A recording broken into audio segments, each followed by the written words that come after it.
You're welcome to the Guided Grace Coaching and Theology Harmony Episode 1. Okay, we are now live on not only on Zoom, but on Facebook. I want to welcome you, the panelists, distinguished panelists, and I want to welcome all guests that have joined.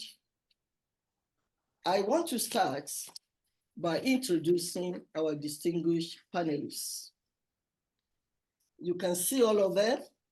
They're all distinguished personalities. Let me start with my longtime friend, and that is, did I say Bishop? Away. And I'm going to introduce each one of them the way they want to be introduced. They are very humble. They don't want me to go on and be saying all those accolades that I know about them. So, Pushawe is a retired clergyman and the current president of Logos Center, Oregun, Lagos, Nigeria. I'm so thrilled to have such a distinguished individual of many parts. Let me leave out a little secret that maybe he doesn't want people to know. When I was in Bible college, Lagos Anglican Bible College years ago, he was my teacher. So you will know that I have brought to you not just a retired clergy, but a teacher of teachers. Our second panelist today, people call her Fola Fayo. She's a woman of several parts. People know her as perception shaper. People know her as a transitional coach. But Olubukola Fola Ogunfayo, known as Fola Fayo, is a perception shaper deeply committed to helping people discover and maximize their potential in every season or space. She strongly advocates for leaders and executives, guiding them through transitions to their next levels. When you talk about going to the next level, you can count on Fola Fayo. If you count on thriving, you can count on Fola Fayo. Our passion for home-based professionals is evident in our extensive experience and expertise. Fola Fayo is a certified transition and leadership coach with the Maxwell Leadership theme. She spearheads projects and initiatives at the Polish Lens and has hosted over 120, it's more than that, of his podcast episodes. She is a certified DISC consultant and service facilitator. Fola Fayo is also a co-founder of Fortified Together, a platform dedicated to helping couples build strong faith and marriages that leave legacies. Our academic credentials include a degree in architecture, which is her first degree, and a professional development leadership certificate from the Harvard University Extension School. She has a diverse work background, including in the banking sector, and is satisfied in the human resources profession. Recently, Fola Fayo completed an executive MBA program at Hort International Business School. She also volunteers as a mentor, a counselor on various platforms. She is happily married to her best friend, Temitope, 19 years and still counting, of bonding great love. And they have 3 lovely children. You're welcome. Mrs. Fayo, you're welcome. Thank you. It's a pleasure to be here. Thank you. I now want to introduce our third panelist, but very last, Enito Oshewa, simply known as Eni. Eni is most the dynamic Enito Oshewa, fondly known as Eni, the visionary force behind Eni Braids. If you take a look at her ear, that's a natural micrologs that she's setting as example for others. As CEO and founder of Any Braids, she balances a thriving career and her role as a loving spouse, a mother of two delightful children. She's the driving force behind a dedicated team providing micrologs, home services to Lagos and beyond. Annie's passion for excellence shines through in everything she does, believing that greatness comes from doing things exceptionally well. When she's not leading a team, Annie finds joy in giving back to her community and exploring the world through shopping and travel. Before we go on, let me introduce briefly the host. People call me Josephine. Some simply call me Tommy. I have a doctorate degree in Doctor of Philosophy in Philosophy of Religion and Theology. I have a professional life coaching certificate from Life University. And I'm on now to doing my specialization in trauma coaching. I am a mental health advocate, an author, published author of some books on Amazon.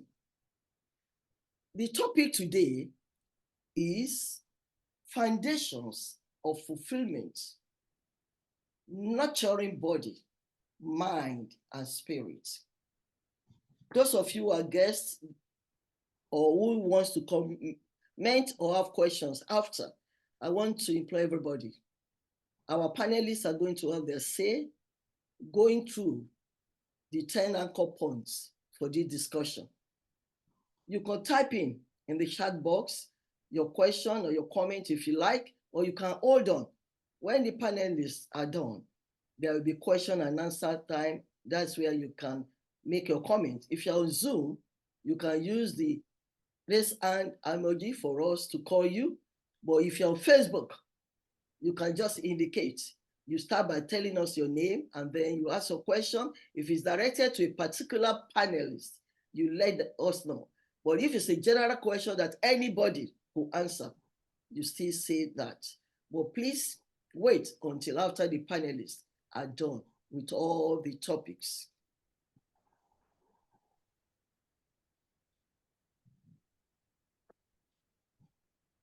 We are discussing today the fundamental elements that contribute to holistic well-being, which include health, mental, emotion, and even spiritual connection. Let me give you a kind of abstract to our discussion. Nurturing body, mind, and spirit delves into the essence, the essential components of holistic well-being, including physical, health, mental clarity, and spiritual connection. This exploration highlights the interconnectedness of these elements and underscores the importance of balance, resilience, and continual growth in fostering a fulfilling life. Now we are going to talk about the physical health and mental health. We want to mention the significance of maintaining proper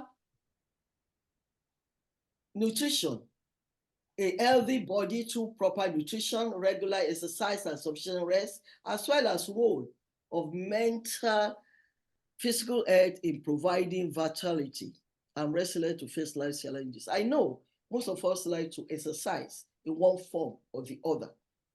I love to walk. That's all I can do for now. But I want to ask, and this one we go to anybody, maybe Reverend Funshawe might want to chip in something here.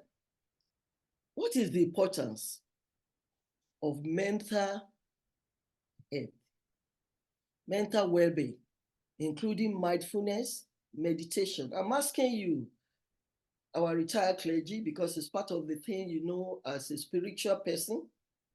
as a bishop, as a minister of God. When you talk about spiritualism, we also talk about meditation, something mindfulness is part of it. So what is the importance of mental well-being, including mindfulness, meditation, and all these cognitive exercises for mental clarity, emotional stability, and resilience? Well, thank you very much. It's a wonderful question. But I will just say directly that if your mental state is in balance, if you are not right mentally, then every other thing about you does not make sense. What propels man, in short, is the mental faculty. In fact, what makes you who you are is totally composed in the area called your brain. The brain is what propels every other part of the body. If you are not mentally balanced, you will not be in a position to take care of your physical being. You will not be in a position to take care of your spiritual being. So how does It that is mental exactly like if some of us are used to a motor vehicle. If you remove the brain box from a vehicle, then nothing works in the vehicle. You remove the brain box, the vehicle there's nothing that works.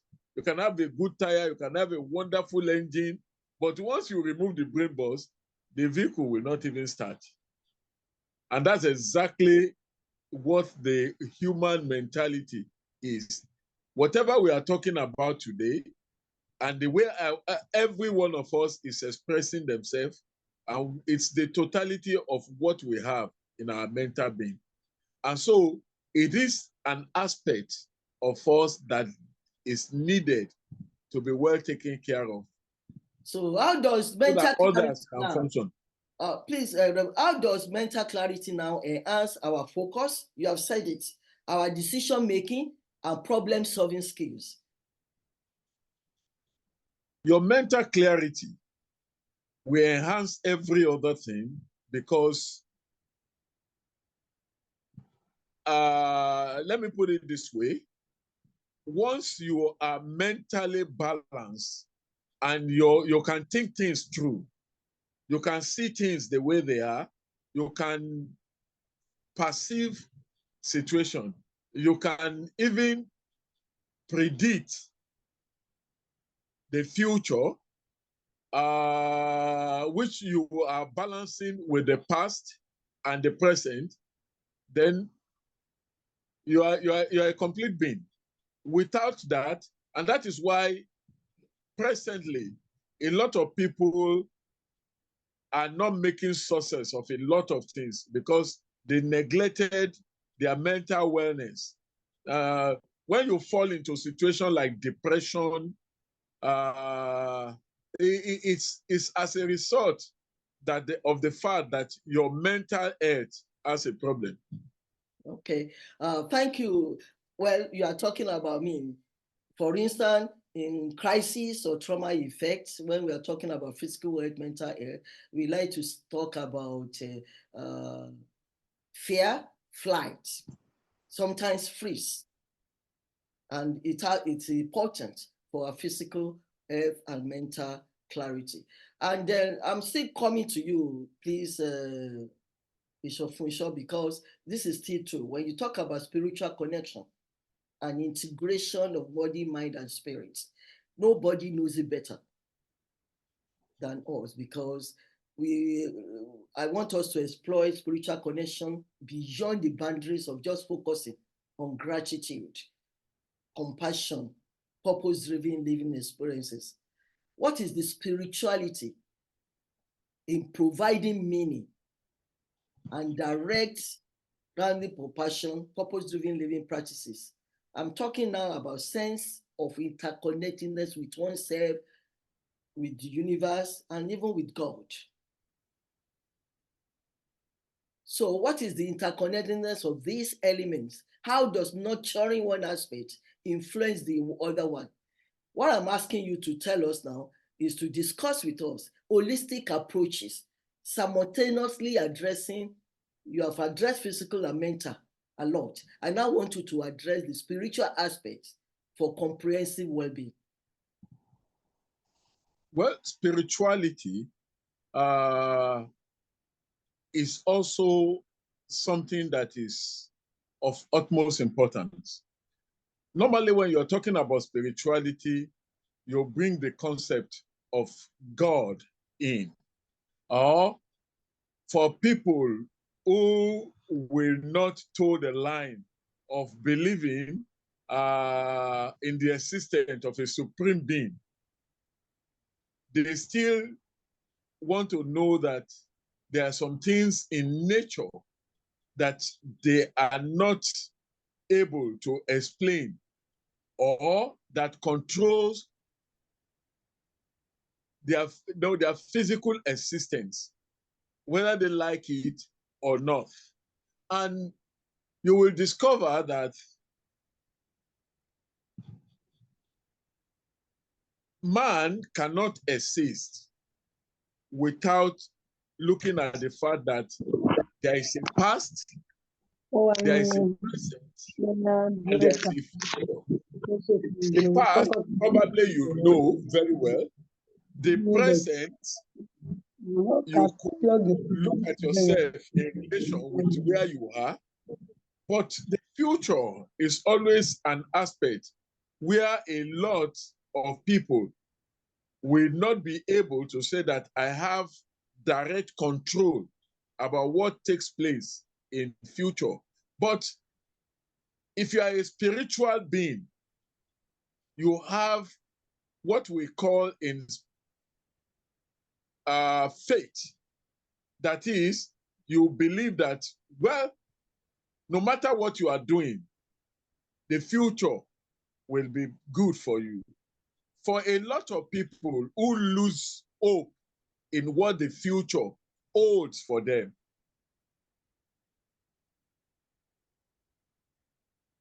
they lose hope totally in everything that is about their existence. And you will see that once you are not that spiritually balanced to know that, oh, your future is well assured of, then the totality of your your system is destabilized. Okay, thank you.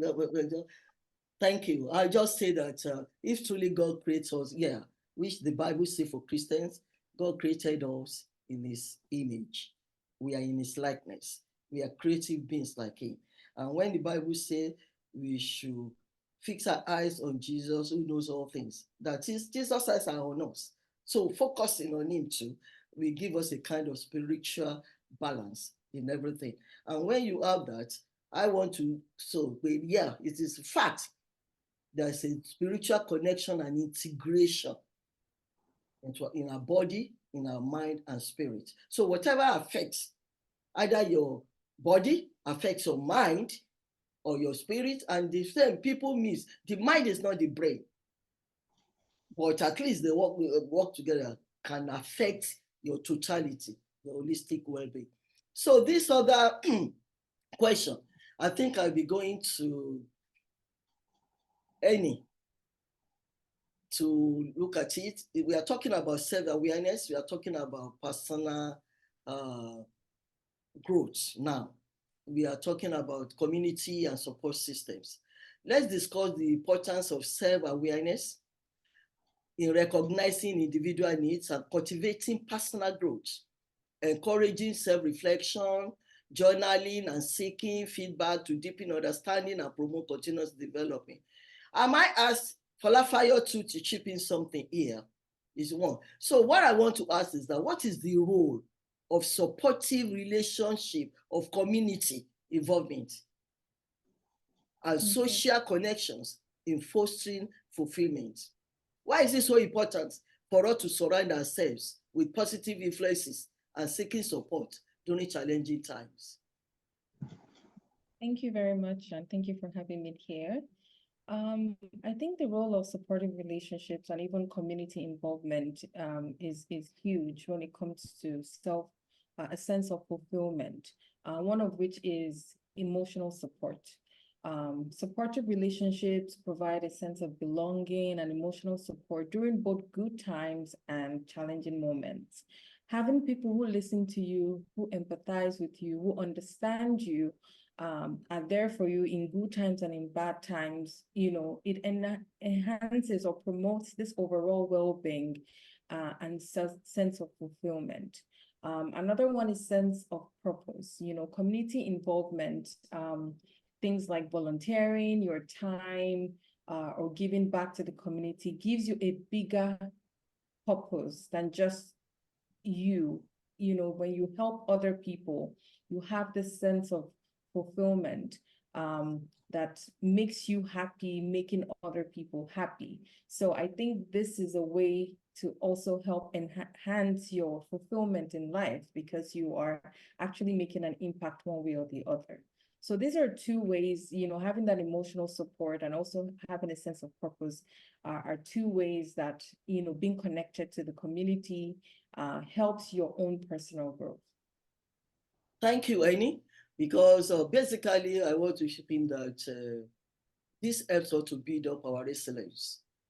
No man is an island, and you need people around you, the community around you, the society around you, to integrate with them.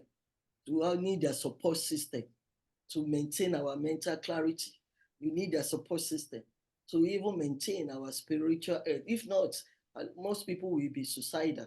They'll be thinking, because when they have a lot of crisis and there's no support there, they can think it's suicidal purpose. Falafaya, do you have anything to chip in this one, please? Yes, I think any kind of hit it well there. Explaining the benefits of the good. I'm online later. Yeah. Paula, somebody called online to join us. Said the person can join us. So you can continue, please. Yeah. So basically being able to share your not so great moments and your good moments at the same time. The empathy word she used there is very spot on. The other thing I want to add on the power of community is that we all have blind spots. We all have blind spots. There are certain things that we assume of ourselves, and it is outside of us that we can be able to catch those things.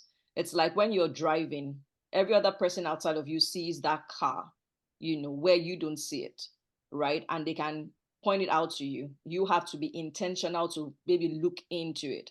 But when you are actively involved in a community or you are actively involved in other relationships, things that you would naturally miss. And these things that you miss may not necessarily be bad things. They may even be good things. There are some of us that we need like parents or siblings or very close friends to tell us, do you know you're really good at writing? Do you know you're really good at talking? Do you know you're really good at this?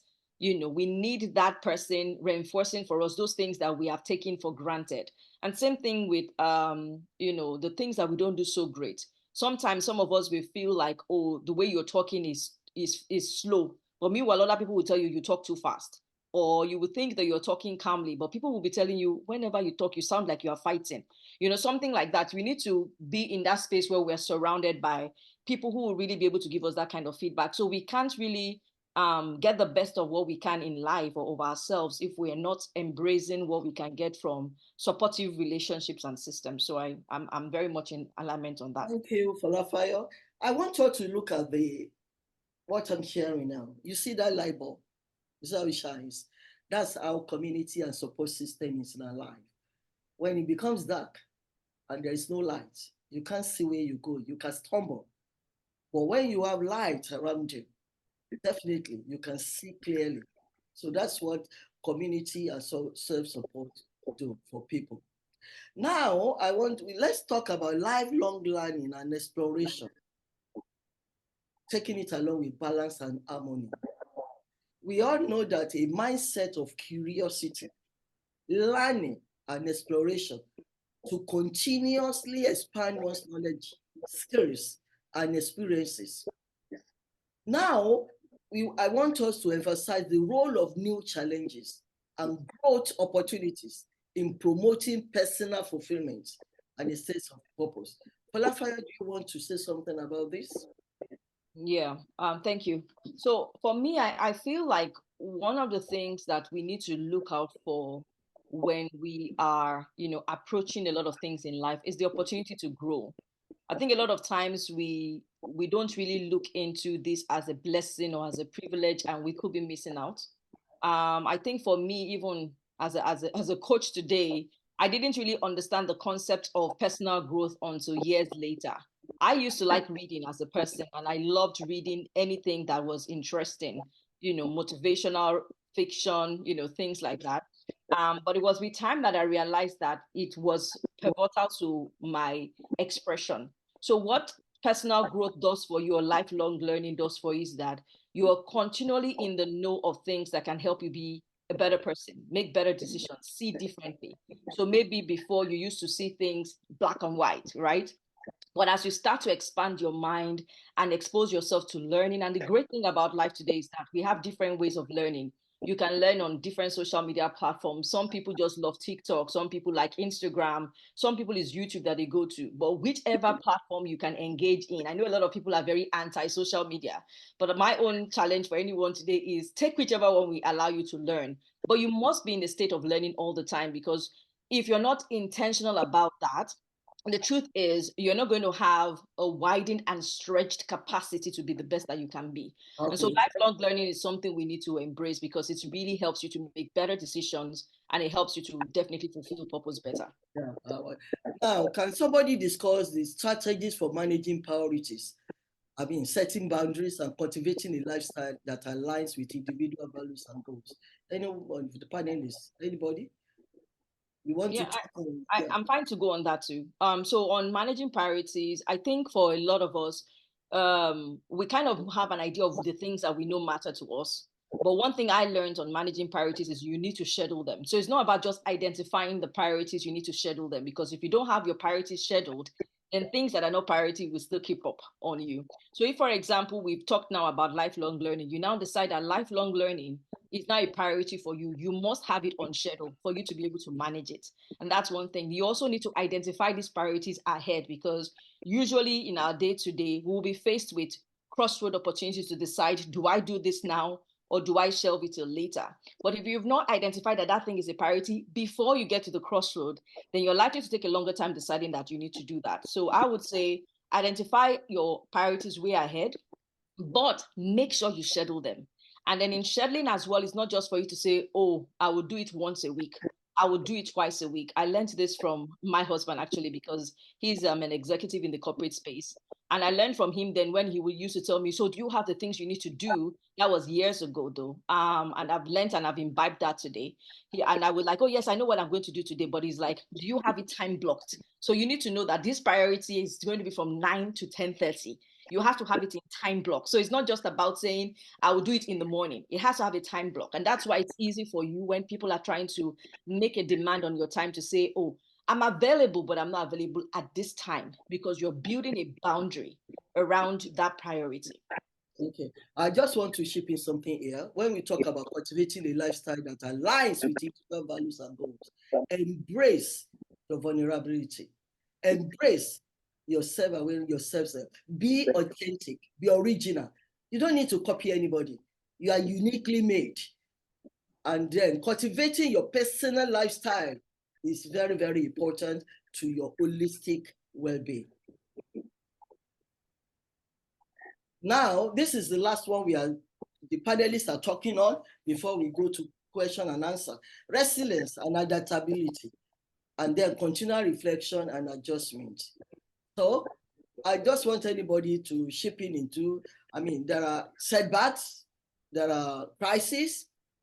I want somebody to come in and tell us some coping strategies, some mindset shifts that people can use to bounce back from any negativity, because and that's when we talk about resilience, we are talking about bouncing back, not just bouncing back, but being strong to be able to continue. So any of the panelists, you want to reflect on this last agenda? I think I'll just add a few things here. So, and I think we've already discussed some of the ways that can help us to bounce back. One of it is the mental health that we talked about. If you're not in a good shape mentally, when setbacks happen, when failures happen, it's so difficult to bounce back. You can remain in that state of worry or frustration or depression if you are not mentally healthy. And so being in that mental healthy state would help you when setbacks happen. And then also, just before we came to this topic, like Folafayo said, priorities, setting boundaries, scheduling what is priority, those things help because there are a lot of distractions these days, a lot, from social media, from just the world in general. So those things can set you back if you are not putting up the boundaries that you need to be able to stay focused on your goal. And it can get you to the place where you are unable to bounce back quickly or at all. Okay, thank you, Annie. I would like to say that honestly, we must all be open to change. Change is the only thing that is constant, and changes can come in any time. Some changes are intentional, some changes are not intentional. It could come from any side, from anything, or from life. Life itself is risky, but you need to be resilient. You need to build up your resilience to be able to face any challenges. I want to thank the panelists at this time because I'm very, very lucky. The panelists today, Falafayo and Eni, are my daughters, and I'm very, very proud of them. Well, Bishop Awe is my longtime friend that I am very, very proud of.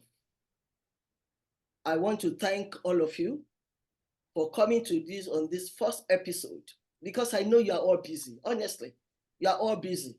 So creating out of your busy schedule to be here now, I truly appreciate it.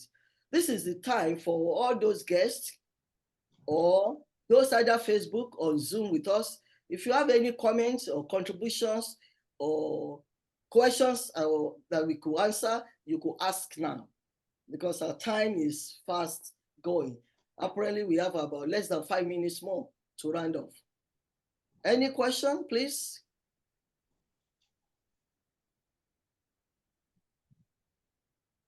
I want to check if there's anybody raising hand in emoji now.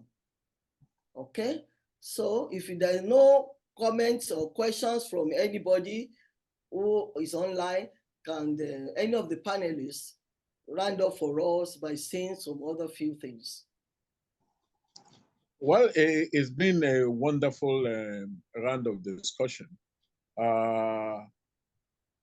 because this is a topic that affects people, seriously, especially in the type of society we're living in now. A lot of people are battling with mental challenges. Some, they are even aware they are. Some do not even know they have some mental problem. That they don't even know they have it. And that is a worst case scenario when you have problem and you do not know that you have problem. But your inability to cope with life means that there is a problem somewhere. And it has led many people to either make wrong decision or no decision. And I discover nowadays a lot of people are just living the day without even prioritizing anything. They don't know, they don't even know what to do next. There are still some of us you call old school. We are not so tied down to all this, your social this thing or your phone and everything. I wake up in the morning, I have a piece of paper beside me. I first of all put what I am doing, those things I'm going to do today. I will list them one by one. We are seriously, basically, paper and biro or paper and pencil people. All those things you list on your phone, I still do not know how I can set my priority on the phone. So I write what to do today. And I write them in order of priority. Number one, from money to this, I will have to do this, I will have to do this, including those I have to communicate with. I will call this person, I will call this person. You list all of them down. So at the end of the day, you are looking at what you have done and what you have failed to do and what you have achieved. And the same thing translates to monthly, yearly. At the end of the year, I want to see those things that I said I will do. Which one have I gone through? Which one I failed to do? It keeps you moving with life. And again, like we are saying, we're bound to make mistakes at times. But nowadays, it's easier for us also in this part of the world, in Africa. African people are basically communal people. You have your community around you. You have a lot of people who wants to put their nose even in what you are doing. They ask you, this thing you are doing, you are not supposed to do it. You know, I have stayed outside Nigeria for some time. Also, you discover that in that society, your next door neighbor does not bother about you. Even the person you live in the same apartment will wake up and you will meet on the road. It will just pass by, you will pass by. But in my society here, people will ask you, are you okay? Are your children okay? Is your work going well? People are concerned. So basically, human beings were created to be social people, communal people. We interact with each other, and those things help you to keep going. You see other people who are falling, who are making some mistakes, and you also need to, let me just add this before I stop. In recent time, I've seen people who just drop dead, and many are happy. You see people who fall into depression, they get there, they feel they have problem, they feel that the whole world is falling upon them, and they are not even communicating with any other person. They are not telling other people their problems, not knowing that problems shared is already half solved. Because emotionally, when you let go, it solves a lot of your problem. It keeps you, it removes some mental tension from you. And so I think lessons we should learn from today's discussion is that we need to keep our mental well-being. We need to socialize more with other people.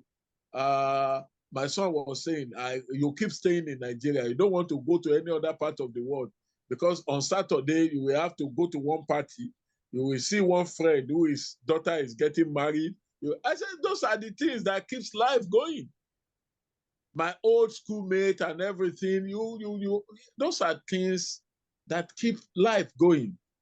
Somebody once do a research and said Nigerians are the happiest people in the world. We have some of the greatest problem in the world, but we socialize so that we can let go some of these things and keep going. And that's how we are. Thank you so much for commenting. Well, this is Science of Wellbeing, Holistic Wellbeing series. And this is episode 1. Join us next Saturday for episode 2, where we'll be bringing other very important and distinguished personalities. Falafayo, I want to say thank you to you for coming. Don't forget, it's a perception shaper, it's a transitional coach. If you are in leadership space and you need a call on now. Annie, thank you so much for coming.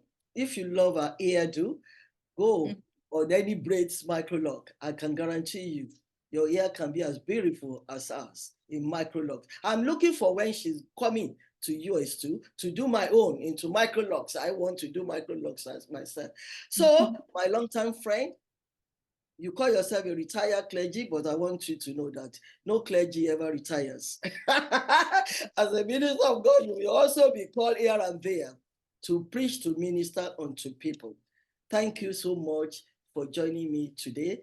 And this is Josephine of Language Jobs. Any comments that you cannot make here, or you want questions to some answers to some questions you have, please contact languagejobs@gmail.com. languagejobs@gmail.com. Yeah, I want to thank you. Thank you. Love yourself correctly as you love God totally and completely, and you love others compassionately. Thank you. Thank you. Bye. Thank you very much.